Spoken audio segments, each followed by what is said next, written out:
This is Hidden Killers Week in Review. A look back at the most prolific stories of the week. This is the Hidden Killers podcast with Tony Brueski. Featuring retired FBI Special Agent Jennifer Coffindaffer. The man accused of being the Long Island serial killer, Rex Heuermann, charged with 2 more murders. This time, Jessica Taylor, whose partial remains were found near Gilgo Beach in 2011 and earlier in Monroeville in 2003. And then it goes back even further. We have a better idea on the timeline of Rex Heuermann's or alleged doings, killing Sandra Costello, whose remains were found all the way back in 1993 in the Hamptons, previously not associated with the Gilgo Beach investigation. Joining me to discuss, retired FBI Special Agent Jennifer Coffindaffer. 2 new bodies. I don't think anyone's surprised that the body count keeps going up, but we are seeing an expansion now, not only of the geographic area where he allegedly had been doing his things, but also the timeline as well. What's your reaction to all that? Well, I think for me, the biggest shocker was the difference in modus operandi. Mm-hmm. You had somebody literally decapitated and their arms and legs cut off at the joints. Mm-hmm. And so you always question when someone does this, it's always for one of 2 reasons. It's either because they enjoy that and so they do that, or they are trying to hide the crime. I'm very convinced, especially after reading his diaries, if you will, about how to kill, that he was quite adept at learning from his mistakes each time, mm-hmm. and adept at trying to hide what he had done. He also essentially severed off a tattoo from one of his victims, so the identification would come late. He was able to get away with all these murder, Tony, for decades, and that was because he was good at it.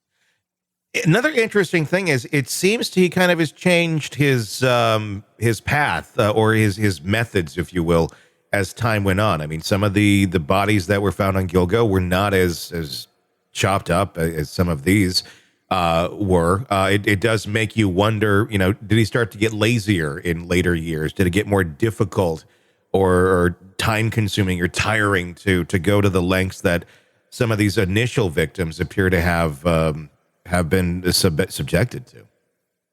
Tony, that's a perfect point. I think you're exactly right, because he talks about that too. He talks about how, it's tiring and he needs to make sure he's rested and he needs to, keep things short. Mm-hmm. And I think he did have to cut down on everything. It was really also, though, concerning to see over 20 stab wounds, and they said post-mortem.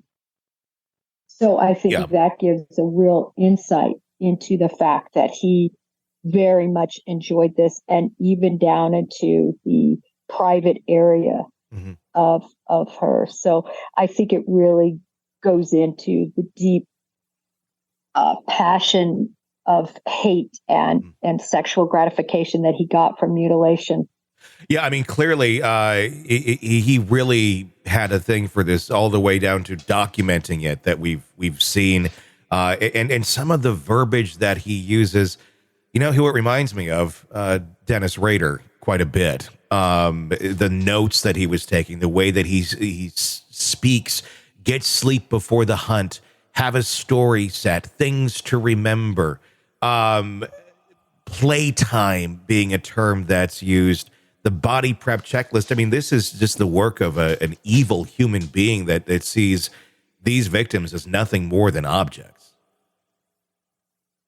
Yeah, objects for his sexual and perverted gratification. And I would add, Tony, that I 100% confirm with you, or believe exactly what you said. This is Dennis Rader. This is BTK.